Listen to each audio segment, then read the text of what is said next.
What is up, everybody? Welcome to the Crazy Headaches podcast. As always, I am Christian, joined here by the boss lady, Miss Lisa. Hi there. And today, actually, we do not have Michael with us because he decided to be responsible. And oh no, he's sick, isn't he? He's sick, and his son is sick, running a fever. Right. It was initially he was going to be working and doing stuff, but then he sounded like a sick goat. So he's sick. He's just. So we do not have Michael. So that means we're not going to have Michael's Minute this time. Yeah, we'll have to do Christian's Chaos, I guess. Might be, but we might have to put a parental advisory on there. Who knows? We'll see what happens. But today we are joined by Kristin. She is the wife of our sales manager and also real estate, among dealing with children and dealing with Tim, and she's got a laundry list of stuff that she does. So she is woman, hear her roar. Yeah, that's the way it goes. So we are going to be talking with her today, figuring out what is the craziness that she deals with in her day to day, and also her professional life, and how she kind of overcomes that stuff and what she does to get through it. So how you doing today, Kristin? I'm doing great. Thanks for having me. Fantastic. We're excited to have you. So, yeah, how's your week been, Christian? Crazy? It has.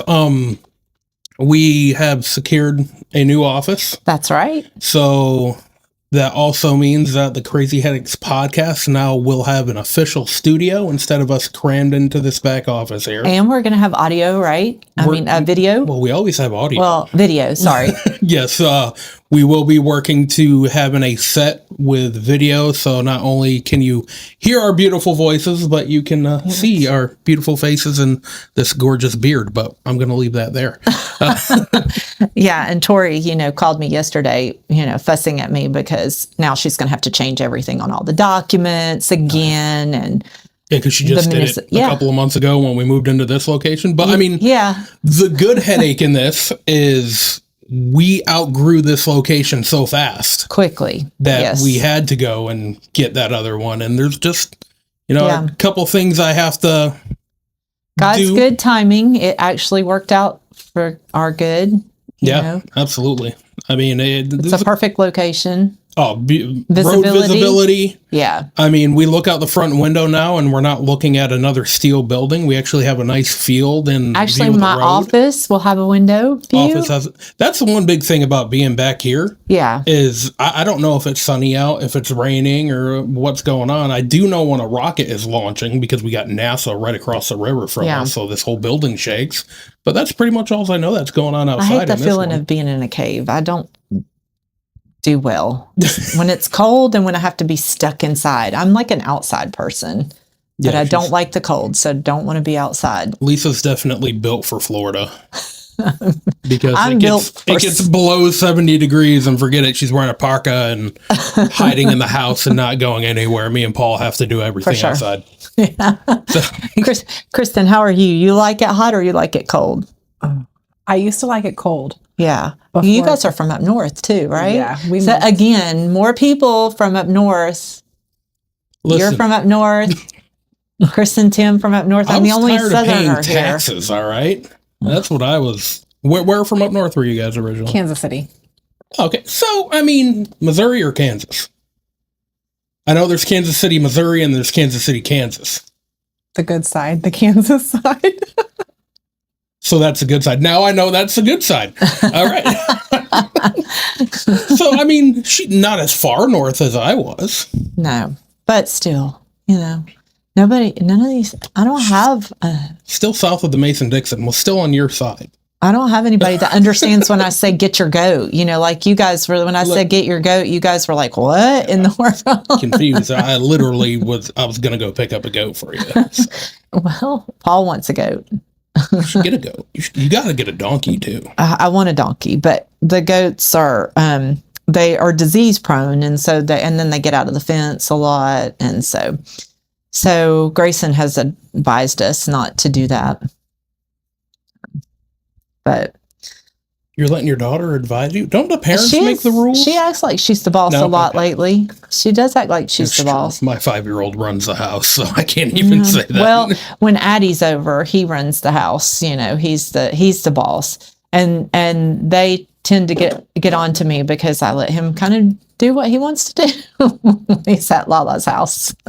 Well, I mean, isn't that the job of a grandparent, though? Yeah, Like, well, spoil and she them and just send them back? forgets when her granny, she used to be at her granny's house, or her granny lived with us for a couple of years, and she forgets that granny just did whatever. We would leave, and she would be in the window, looking in the window, like, "Leave, mom, bye," and then granny would give her ice cream before she even had supper or whatever. Sugar So her up. yeah, she forgets that, but anyway, but.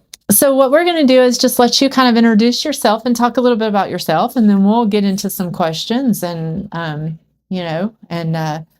go from there. So tell us a little bit about yourself, Kristin.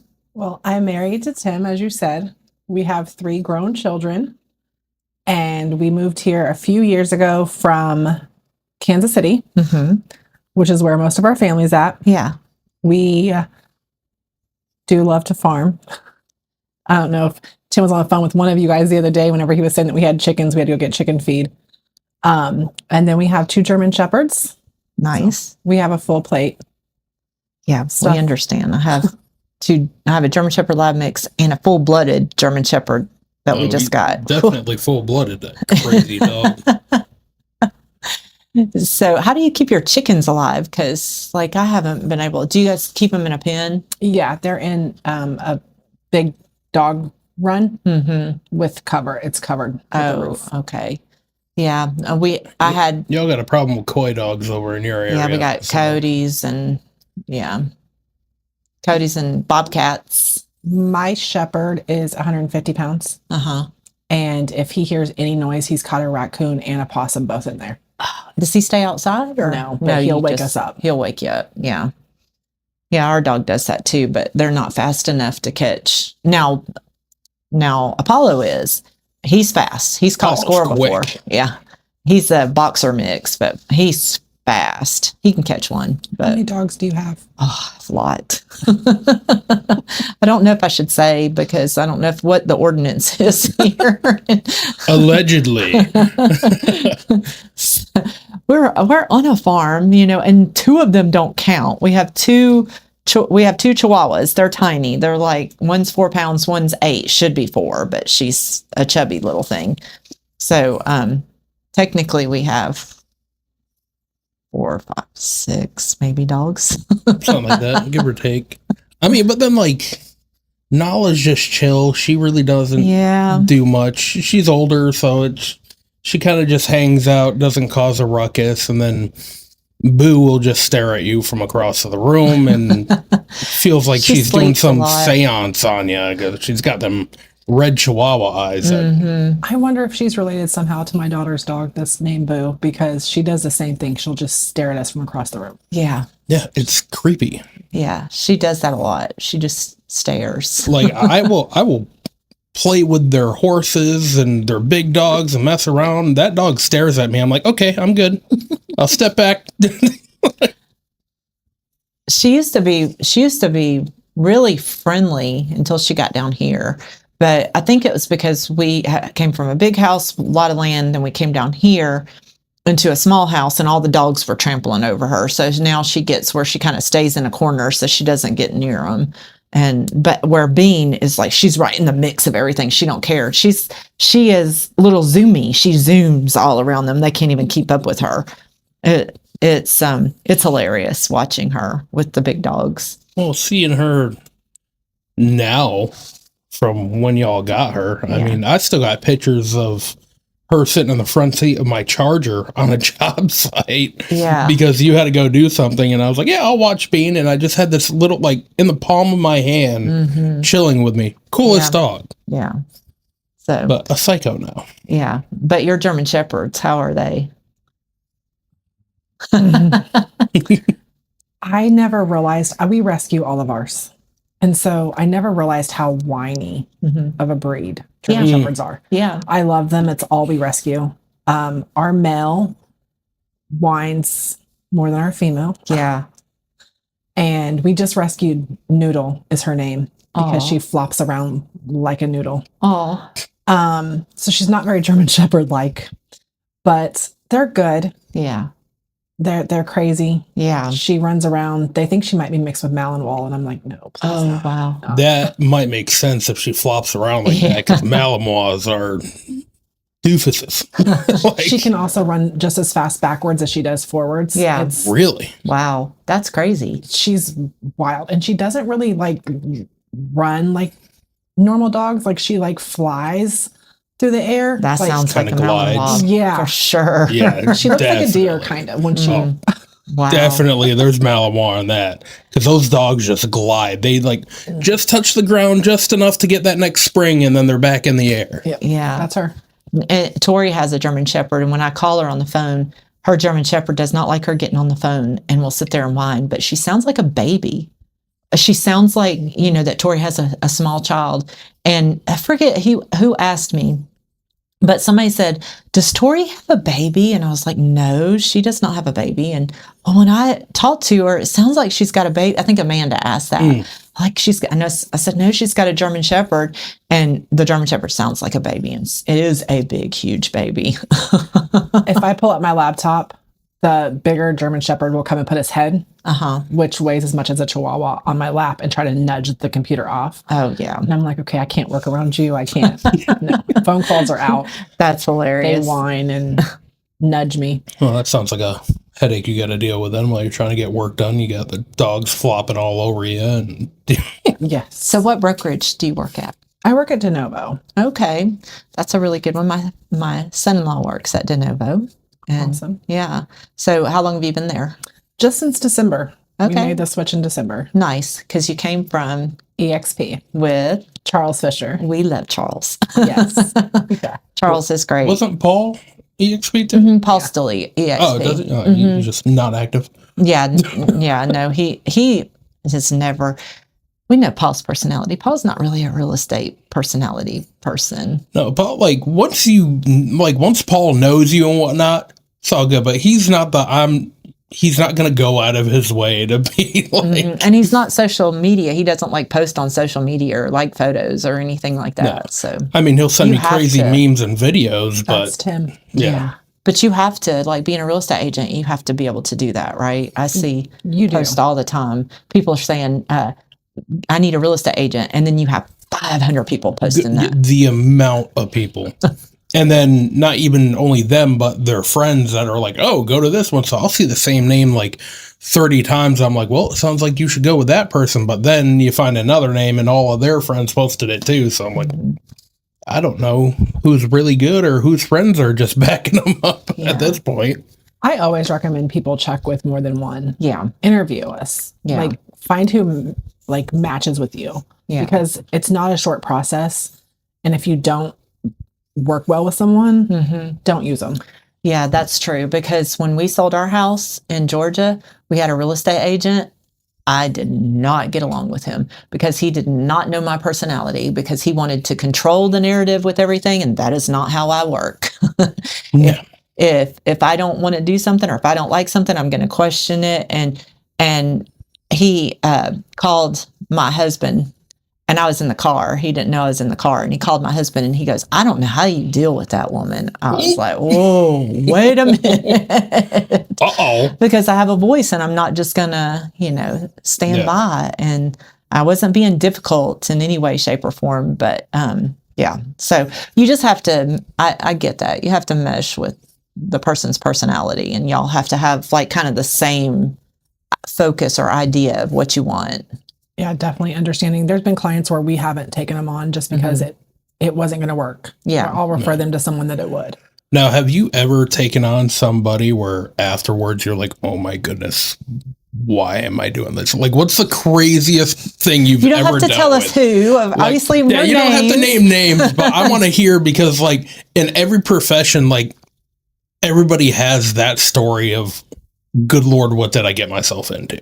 I have 2 of those in the short time that I've been in real estate in Florida. One of them was my very first deal.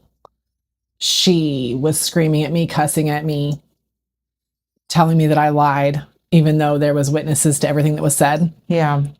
Got it done. But afterwards I was like, am I sure I'm in the right place? Yeah. Did I pick the wrong profession? We all have those customers that make you question Oh, 100%. your choices in life. But like cussing at you, like, Wow. like did the deal fall through? I mean, No, they closed. Nice. so like So you did your job. yeah. So she had not seen the home, and we kept telling her that the countertops were not quartz, that they were Formica that looked like quartz. Yeah. And when she got there, she was like, those aren't quartz. Well, then she wanted to upgrade them. Well, the countertops are already in the garage. You can't, it's a new build. You can't do that. Oh yeah. Yeah. And so I got her a guy to do it afterwards, discounted, and that wasn't good enough. So yeah, me and the other agent, both the builder's agent, both got cussed out. Wow. But we closed a month later, and Nice. it's one of those ones that I'm just like, over gotta pray something harder like for. that, like there's crazier things that like the countertops, like my wife, when she was having our house built, they actually had to have them fix the shower tile 3 times before they would close.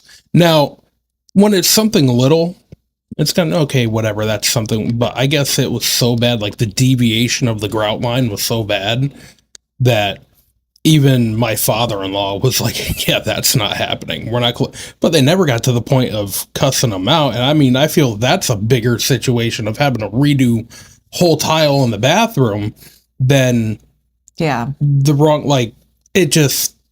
well, and she was going to pay, if the builder did the upgrade was $9,000. Whoa.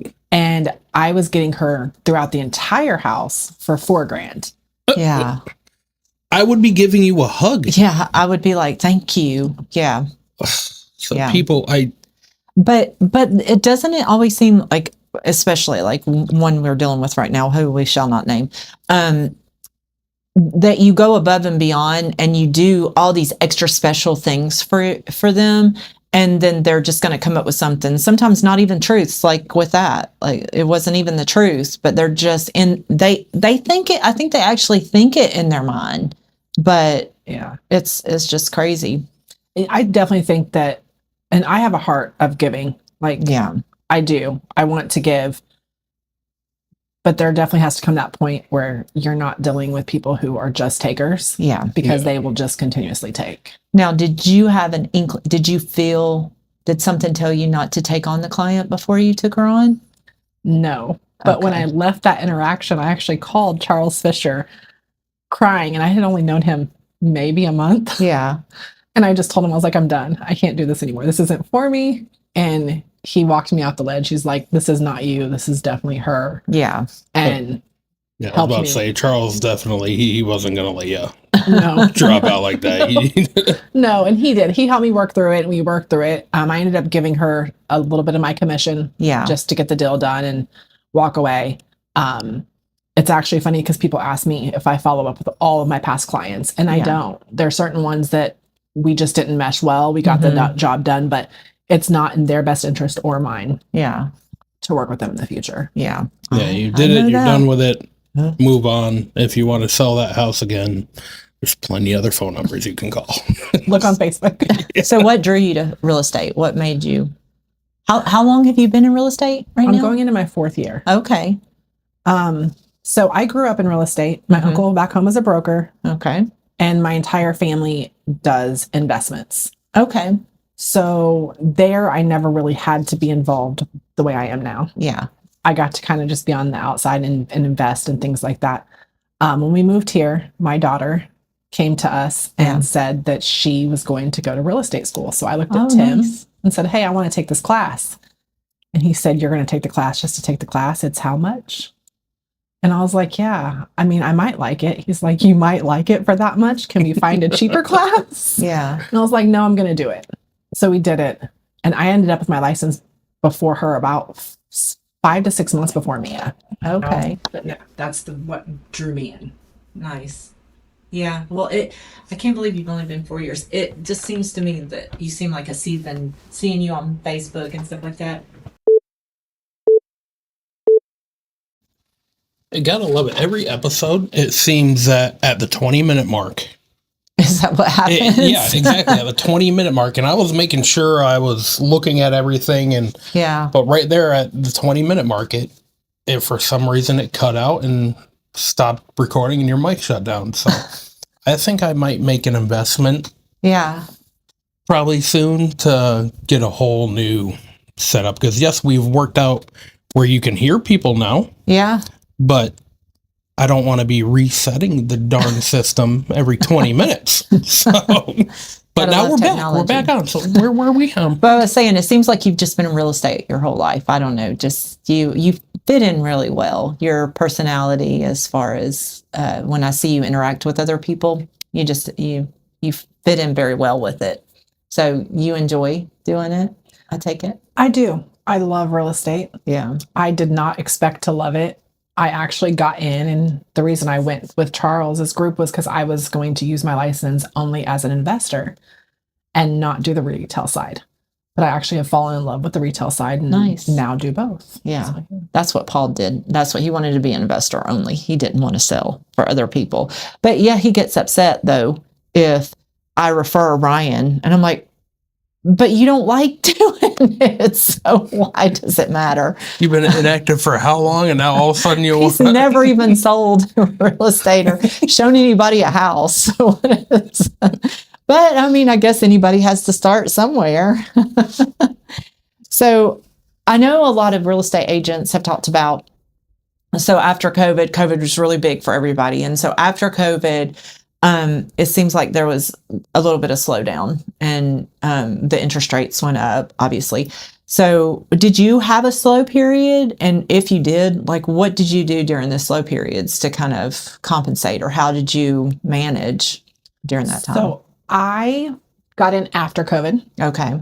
I was in other forms of it, just not as a real estate agent. Mm-hmm.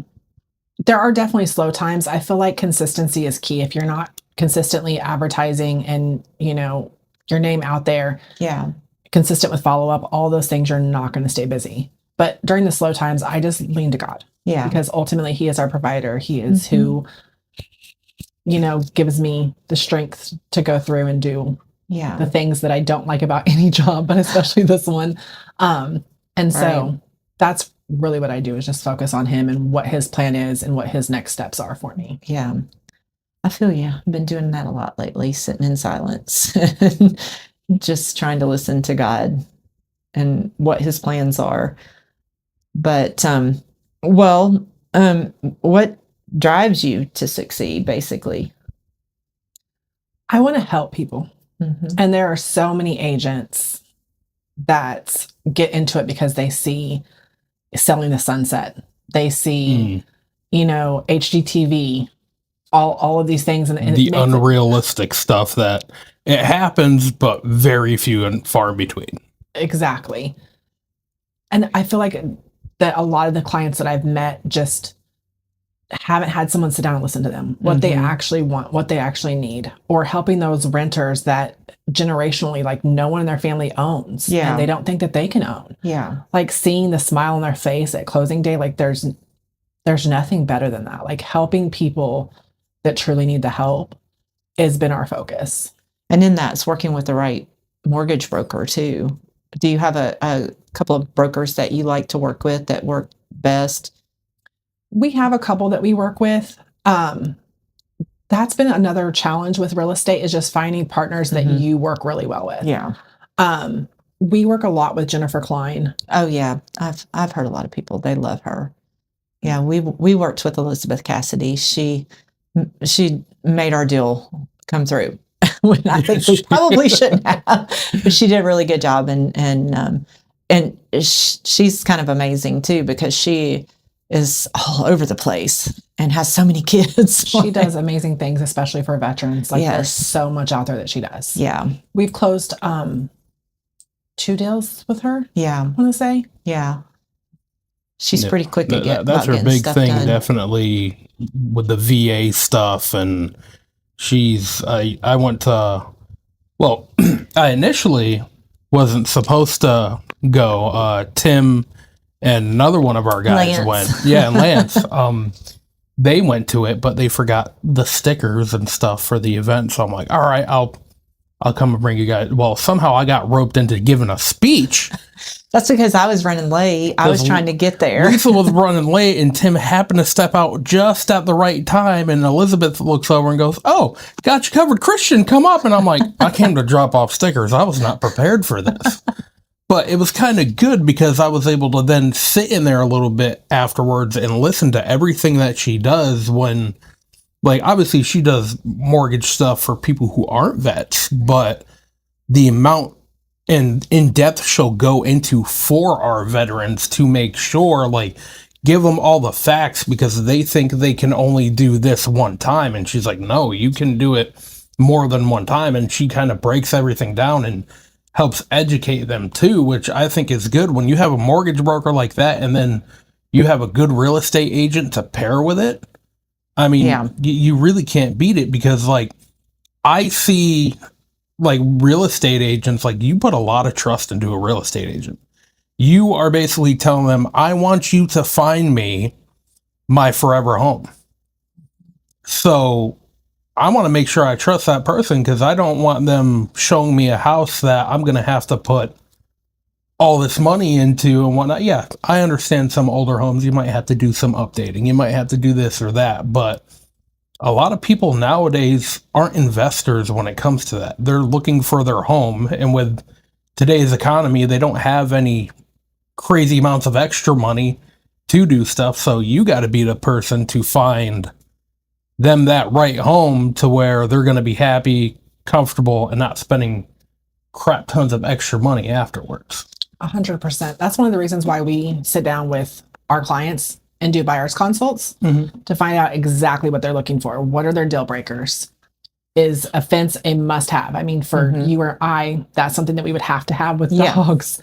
Other people, they don't care about the fence. So we just have a whole questionnaire that we go through and write down info on. And then we don't do, I know a lot of real estate agents just set them up on a drip and just send them houses that are 4 bedrooms, 2 baths that are in their price range. Yeah. We actually personally look through the wording on each of the listings. We look through the photos.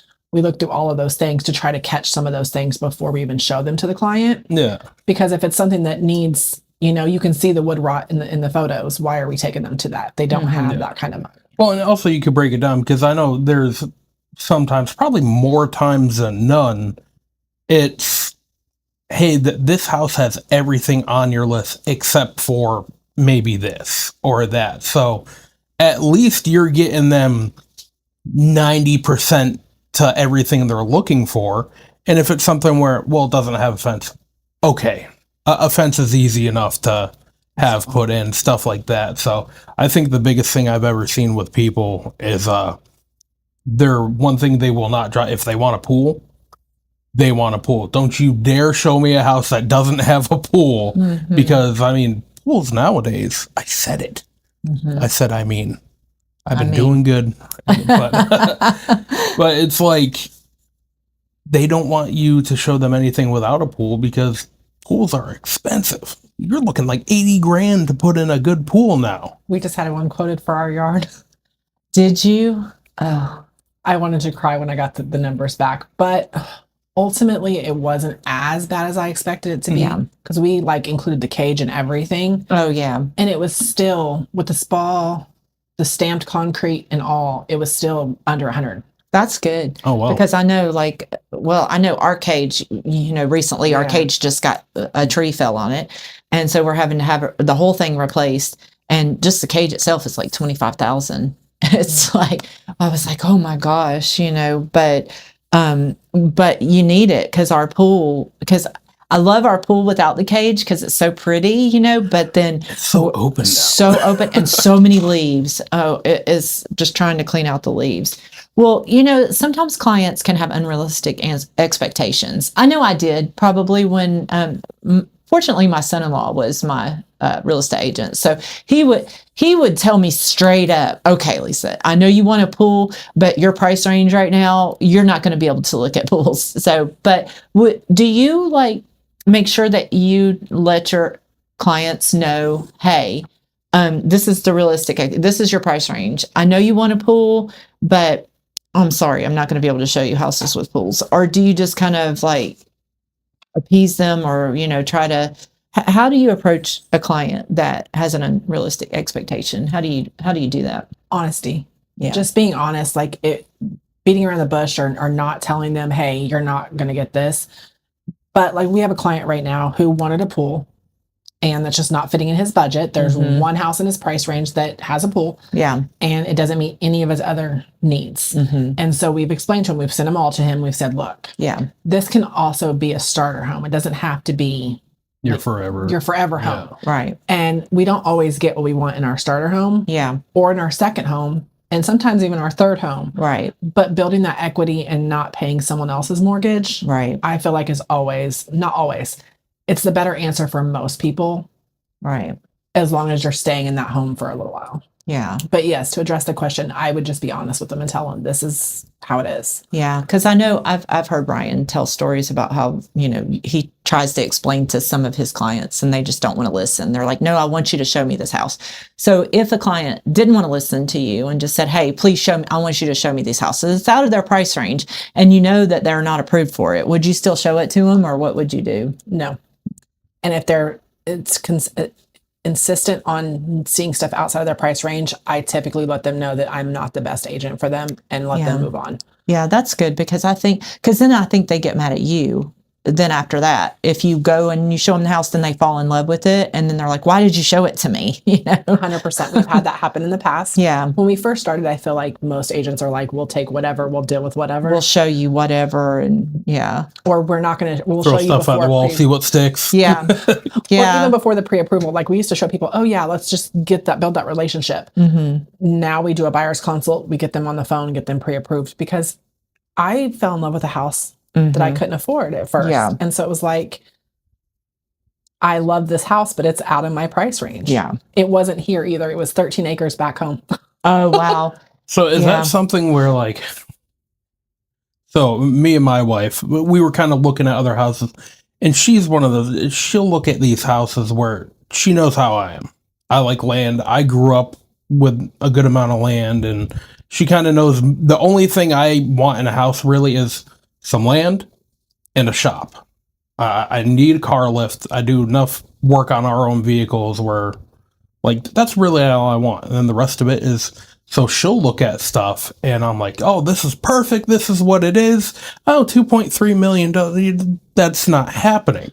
So is there I don't know how to put it, because I basically call that like WebMDing real estate. Like, what?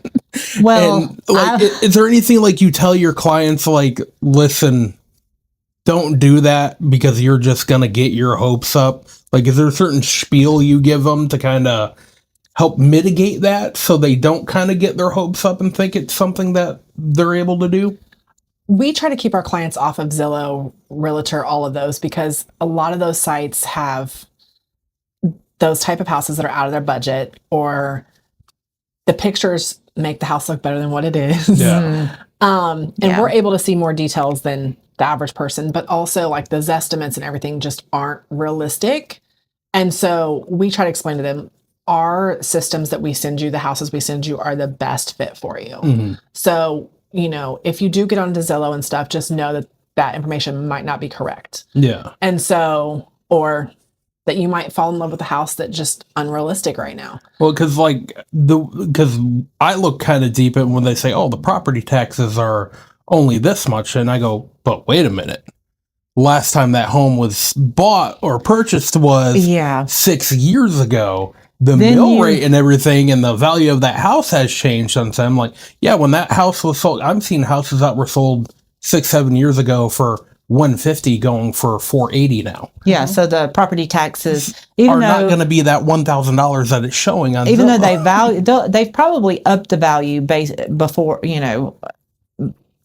they've upped the value some, so you're still paying higher taxes than you did when you first purchased it. However, once you hit that mark, if you bought a house that they paid $150,000 for, you buy it for $600,000, you're paying taxes on the close to $600,000 because they're going to value it.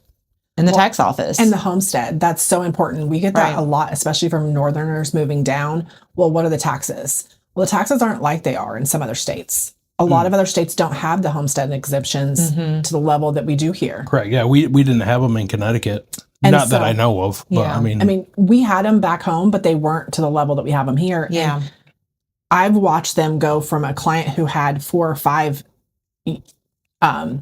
things to someone who was coming in just as a first-time home buyer, and it was going to jump their taxes like $4,000 a year. Wow. so how exactly because listen, I'm new to, when I met my wife, she already owned the home. So me and her got married. So I never went through the process of buying a home. So how exactly does homesteading work? Like, what do you have to purchase the home first and then go to the city and do that? Or is that something that gets done while you're doing the purchase? It's something that's done after. Okay. So once you purchase the home, you take the deed once you get it to the quarter clerk for Brevard County. Okay. And they help you. You can also do it online. I always recommend people going in because you might not think you qualify for this exemption, but if you do, that's just extra savings for you. So go in Yeah. and talk to them. It's a really quick, easy appointment. I actually just sold a home in August of last year. It was a friend of mine. She told me that she had never homesteaded her home. The real estate agent never told her. The title company, no one told her that she could homestead it and save money all that time. She did it the year before she was moving out. And the county was like, you could have saved, like, no, but no one tells you. Yeah. No. But yeah, it's just a simple form that you can either fill out online or go in person and do. Okay. Yeah, Now- because it's a very daunting process, the whole thing. And if you get a real estate agent that doesn't explain it to you or just doesn't walk you through the process, even like, and at the end, and then they leave you and they don't, they don't ask, you don't have anybody to ask questions for. That is very frustrating. So having a real estate agent that you can really ask questions to that explains everything to you, that's key. That's I feel nice. like agents should be responsible to follow up with people after. Like we always check in, make sure, Yeah. hey, have you homesteaded? The deadline is this date. Here's the form. Even if it's not in Brevard County, we send them the forms. Or Yeah. So there's online. a deadline from the time you purchased. Yeah. Yep. So there's a deadline every year. So if you purchase in 2026, your deadline would be March of next year. Okay. Okay. So they give you some time. It's not like 30 days. So No. you at least get. Yeah. No. You have a A little year. time. Well, it depends on when you buy it. If you buy it in December, then you only have a couple months. Yeah. Oh, gotcha. Okay. Yeah. But the other thing that people don't know and don't see is that new construction. I feel like that's a big one. Mm-hmm.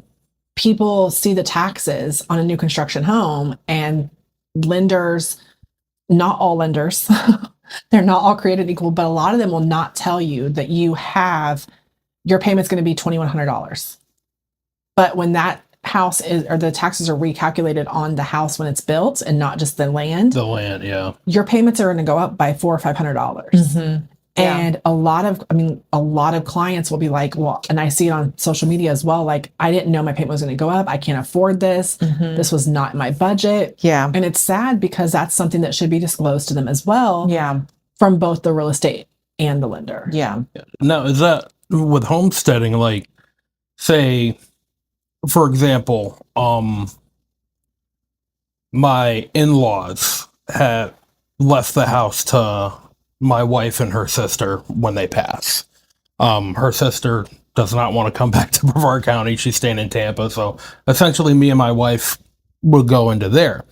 If we wanted to move into there and say, keep our house and rent it out, could I homestead both of them? Or No. Okay. So homestead does have a rule. It's Yeah. your own, it's a house that you live in. And Yeah. that's something that some people from out of state, there's a big controversy right now on it because a lot of Northerners live here for half the year. Snowbirding. Yeah. Yes. And then live up north half the year. And they've found that they've actually been homesteading both homes, which is against the law. You have to live in one home one day more than the other. Gotcha. So you have to prove residency and know that, hey, this is where I spend more of my time. And that's the state that you can homestead in. Okay. So when you have someone who's like a snowbird like that wants to buy a property down here, you explain that to them, right? We do. Yeah. So that's all in our buyer consult. Yeah.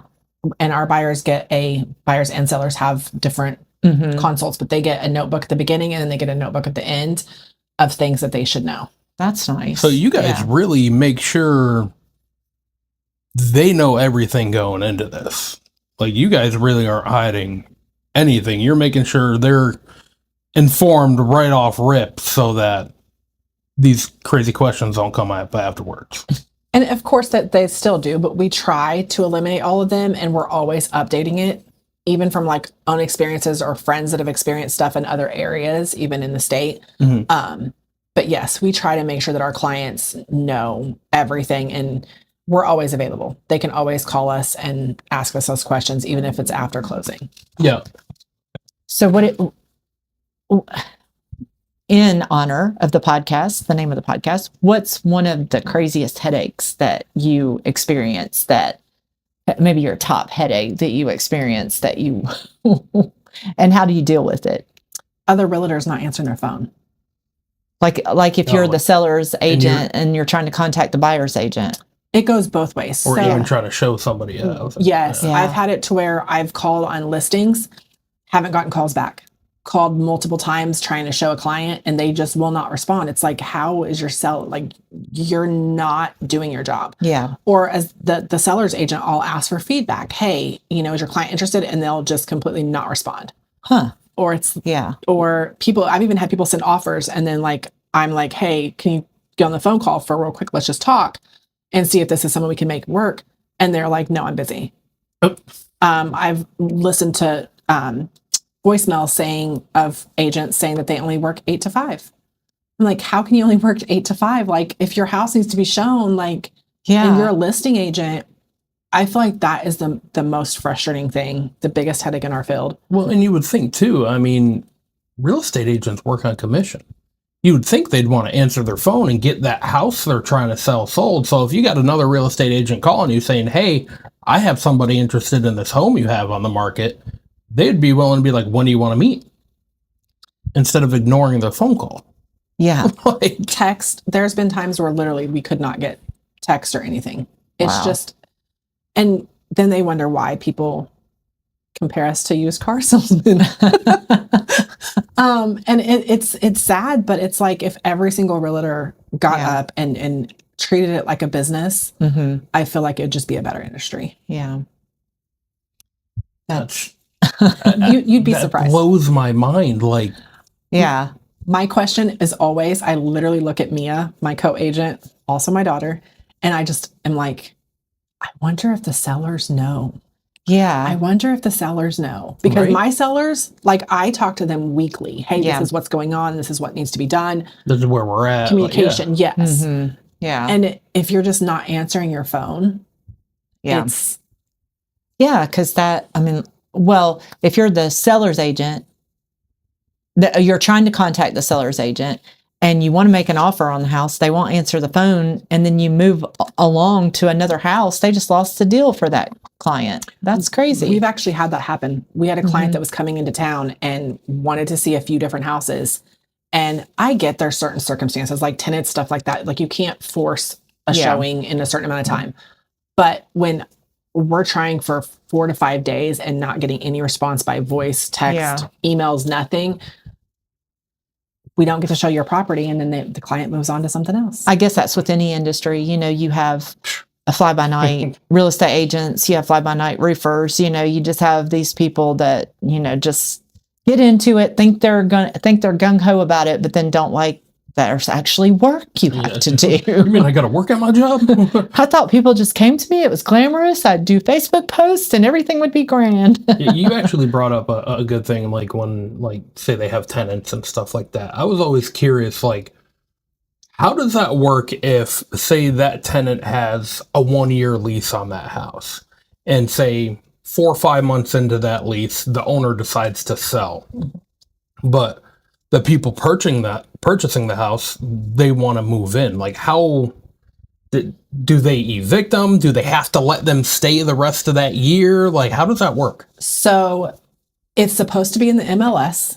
how long the lease is for. Mm-hmm. The person buying it has to know that lease has to be kept. And so if there's 6 months left on it, they have to be able to stay there for 6 months. Now, if the tenants agree to, hey, yes, we'll move out early if you're going to pay this or pay that, it can be negotiated. Okay. Most of the time, though, if it's someone that's needing to move in now, we will not even show them tenant occupied with a lease unless it works in their time frame, because it's going to cost the buyer more money, and most of the time they can't afford to do what it's going to cost. Gotcha. Yeah, because I was always curious, because most of those are going to be, I always recommend my sellers not to put someone in if you're going to sell it, unless you're trying to sell it to another investor. Yeah. Occupied. Otherwise, do a month to month, because then that tenant knows that, hey, I could be gone at any time. Yeah, gotcha.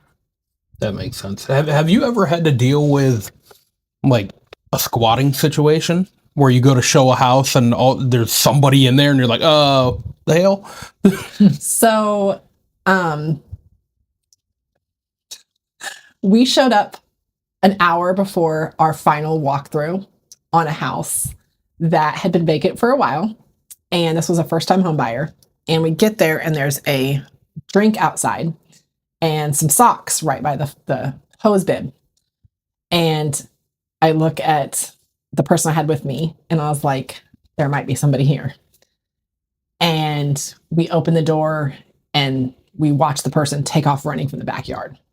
They had been in the house, cleaned themselves, left their stuff everywhere. So here we are before the clients. So thankfully we were there early. Yeah. Cleaning everything, ran to the Dollar General, cleaned everything up, reported it, and then closed the deal. But yes, that's the only thing we've had to deal with. I know I've heard some horror stories from some of the investors that we used to work with, but we haven't, and thankfully Florida is very much on the landlord side or the homeowner side. Yeah. Here. Yeah. That's good, yeah. Florida is good.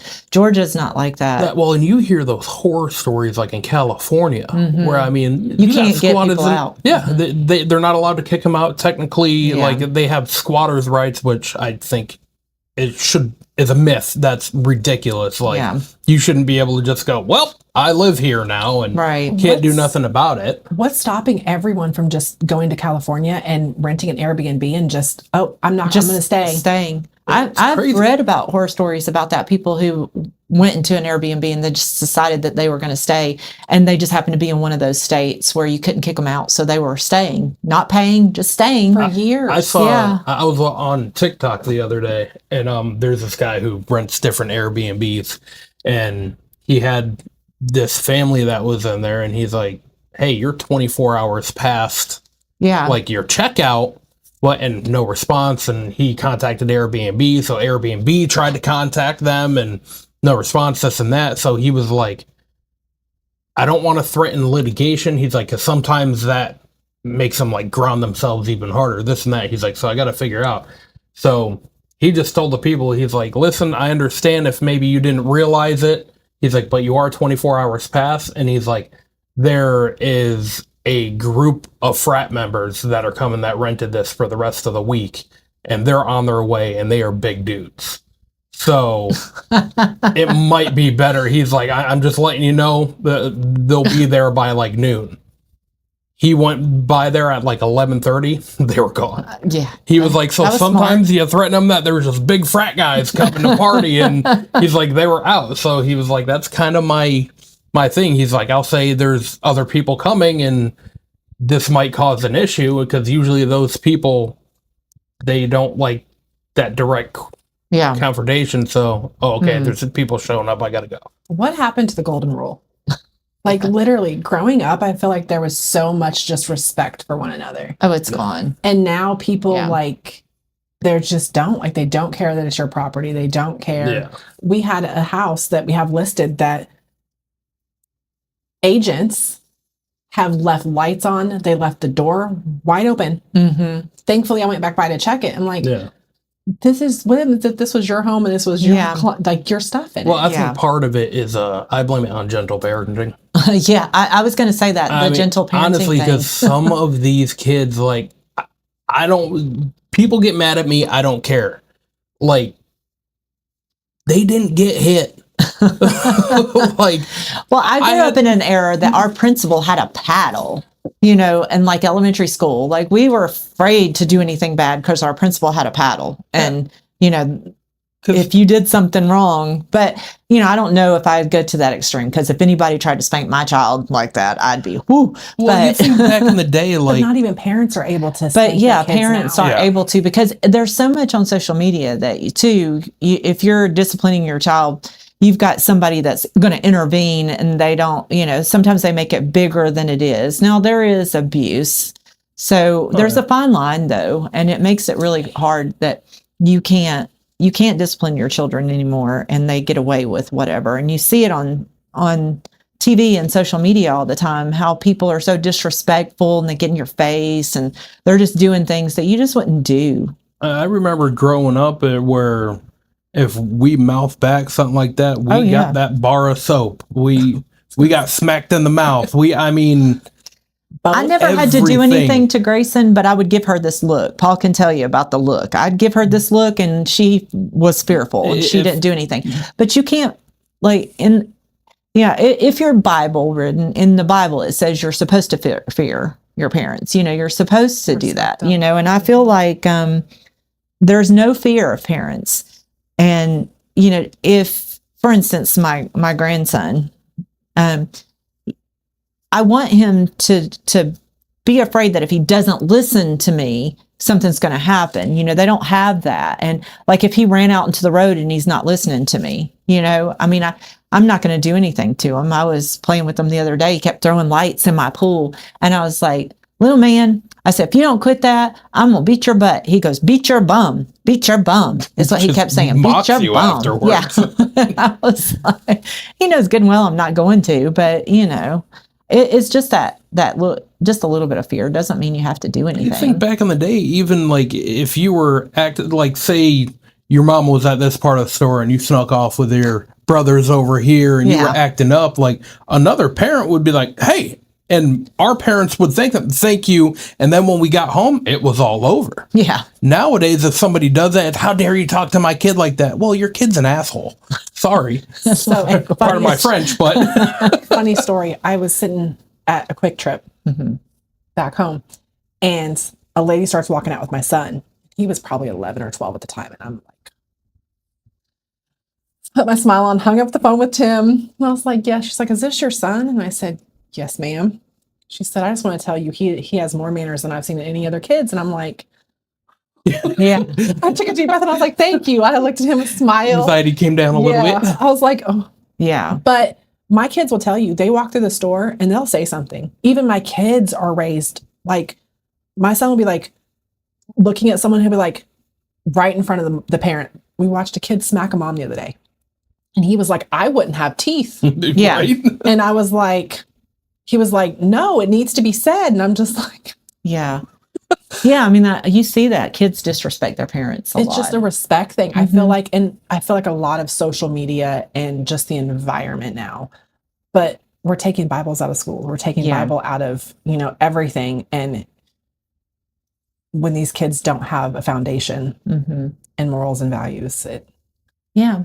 I mean, and you don't have to believe in God to believe that you need to have that they need to have respect and stuff, Yeah, but I mean, even my son knows, and he's autistic, so he does operate a little differently, but he still does know when he's getting to that point, and I give him that certain look, or my wife gives him that look, or if it gets to that point where my wife looks at him and says, do we need to go to the bathroom and have a come to Jesus meeting?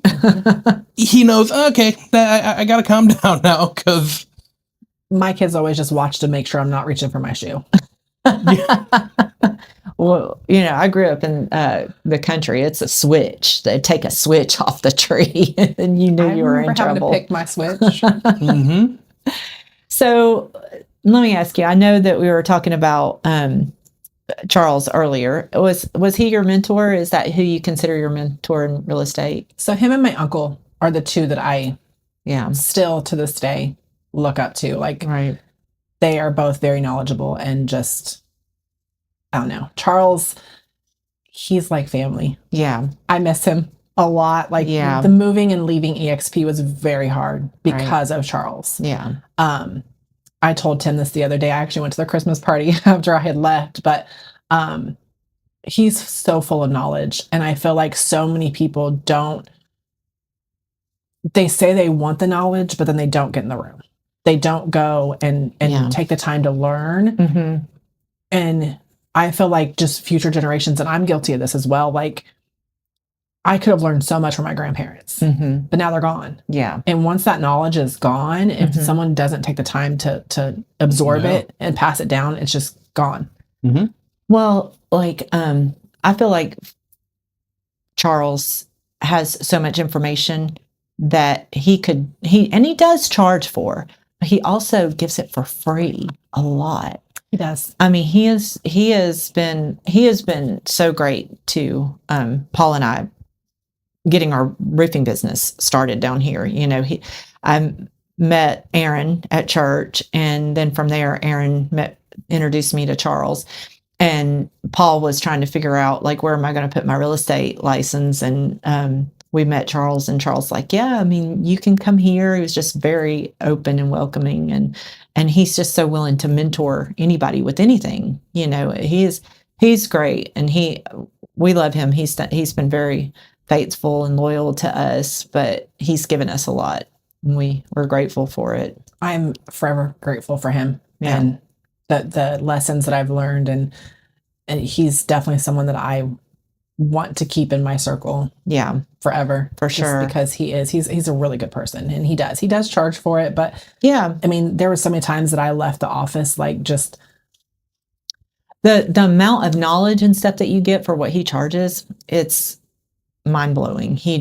I've been to a lot of the CFRIA meetings and the CFRI meetings, and he just gives so much. And, you know, he really wants to help other people make money, which is... Well, even if it's not in a professional setting, if it's just like a nonchalant conversation, like just talking with him, because we've done a few roofs for him, quite a few roofs for him, and he showed up, and I've been there, me and him, just chit-chatting, like nothing specific or anything like that, just the amount of knowledge and this, like, stuff I had no idea. I'm like, oh, okay. Like, it just, I guess it's just overflowing, and he just lets a little bit of it out for free every now and then. So he actually lets out a lot for free. He does. When you're around, and that was one of the things that I really miss. When I first started, our group was so, like, there was standing room only in the office. Yeah. And I feel like so many people expect you to do it for them. Yeah.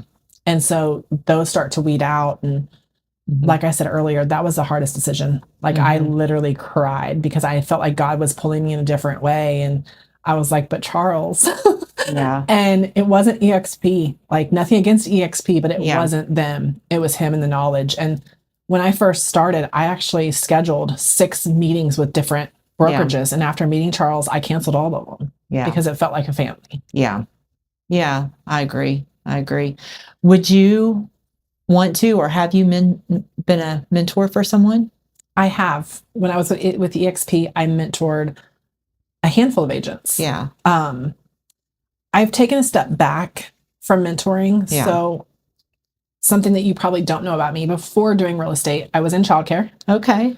And I coached volleyball. So I have been a teacher, and that's one of my God-given gifts. Nice. So I've always focused on helping others and doing all of that. And I felt like it was really time. God was calling me to build myself and to find who I really am without labeling myself a childcare provider or a volleyball coach or this or that. And so I'm really taking this next year and building that relationship with him and building my business to where I can help others in the future. Yeah, that's great. Because I see you as a teacher too. You have that personality. That's why I connect with you, because when I was in elementary school, when I was a kid, I used to pretend like I was a teacher. That was what I was going to be. But then I went a different path, and I looked up to my grandfather and my dad, and they were in construction. So now you're wrangling us fools. Now I wrangle a bunch of fools. No, but I taught for about 7 years in a college and loved it. Loved teaching, and I taught some high school students for a year when they did the bridge program. So I taught, and I was really terrified of that, but ended up loving them so much. So that's how I relate to you, because like I love teaching, and eventually when I retire, I'll probably do some more teaching or something, coaching or some sort of thing. I want to, for sure. Again, I know it's definitely a calling on my heart. Yeah, but you got to get through certain things, and you've got to have certain experiences, so that way you can say, hey, this is the way that I did it. Don't do it this way. Or this is the way I did it. Do it this way, Yeah. And I know when I'm talking to Tim, I hear you in the background, tell Lisa to do this. And I'm like, okay, if Kristin says do it, then I'm doing it. This is the way I'm going. It's definitely trial and error with business in general, and just figuring out what works for you. Yeah, for sure. Yeah. And we all make mistakes, for sure. It's like, I'm perfect. I don't know. I know you're perfect, Kristin. I keep forgetting that. I don't know why. I keep forgetting that you're perfect.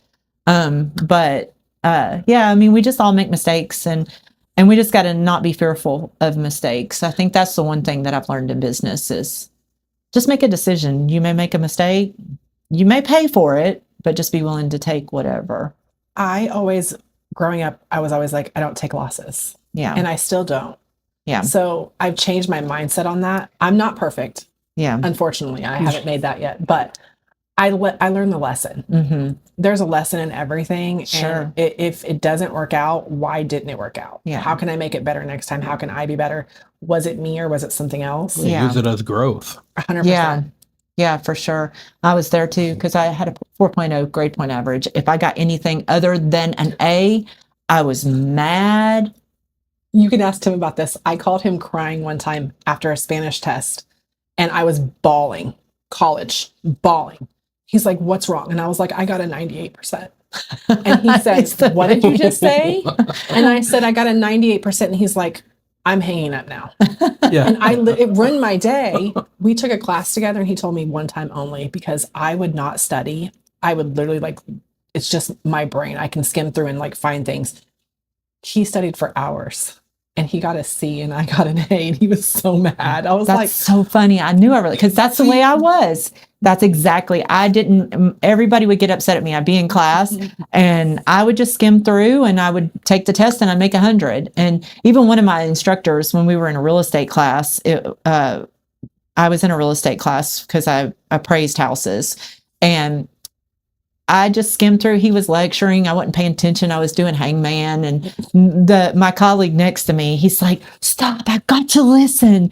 And so we took the test, and I was finished before everybody else. And I walked up, and he's like, you haven't been paying attention. I'm going to grade this right now. He graded it. I made 100. And he watched me the whole time. He knows I didn't cheat. So, but that's the way it was. And I tell you what changed me to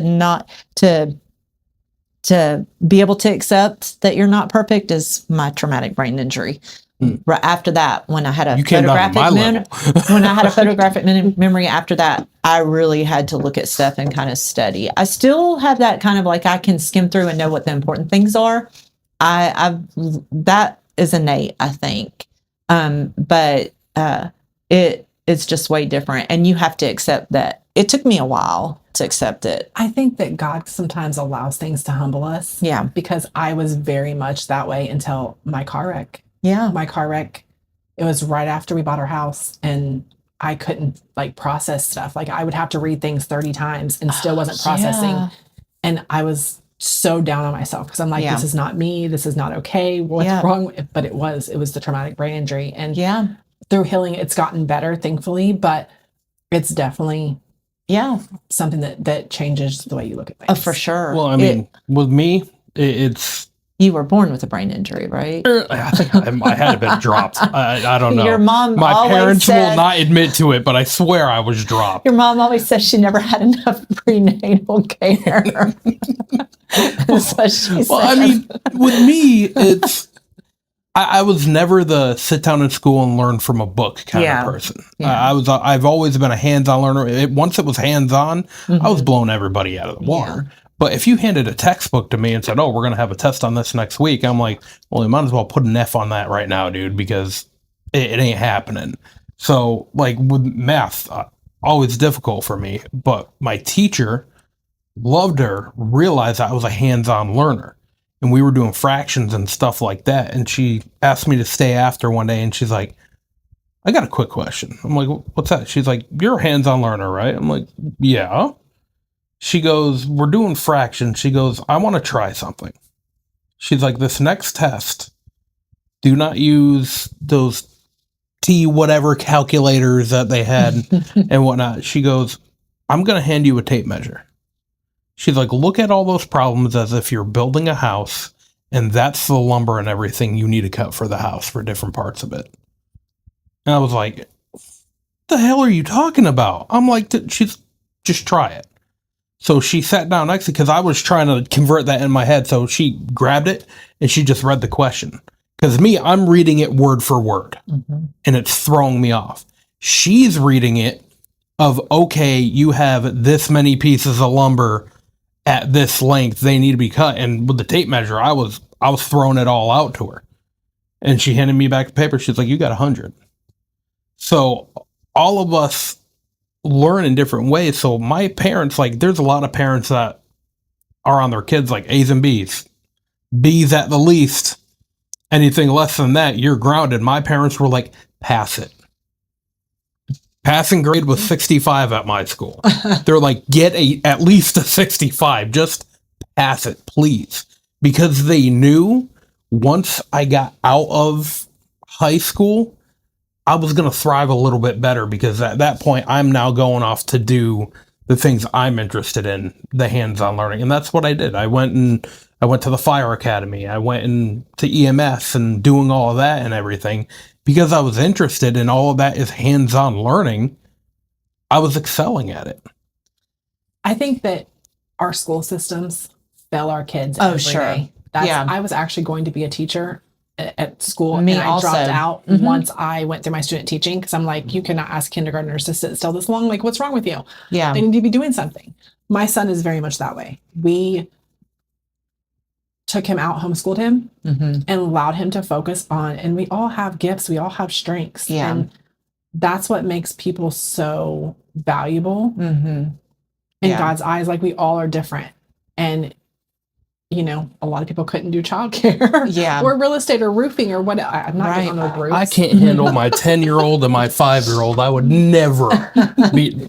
You couldn't pay me enough. So I think, you know, we're probably getting a little long, because we could probably talk to you forever, because it's just you're very interesting. So we probably need to. But before that, Michael's not here. We're doing Christian's Chaos. Yeah, we've got to do some sort of like. You got to give us some dirt on Tim. You give us a little something. Tim is perfect. To me, Tim seems like he's just coordinator. perfect. I can't see anything that he does. There's an Achilles heel. Honestly, I'm sorry to disappoint you. Tim is, I am beyond blessed. Like, he is an amazing dad. He's just a good dude. He's just a genuinely good dude. A great He guy. opens doors. He pulls out chairs. He has. I was hoping there was something, but no, Tim's just a good guy. That's what I've encountered with him. He's just, he takes responsibility. If anything, maybe he takes responsibility for some things that other people do that he probably shouldn't take responsibility for. Yeah. But that's just because he's just a great guy. He just really is. And that's why he's so good at sales, because he's trustworthy.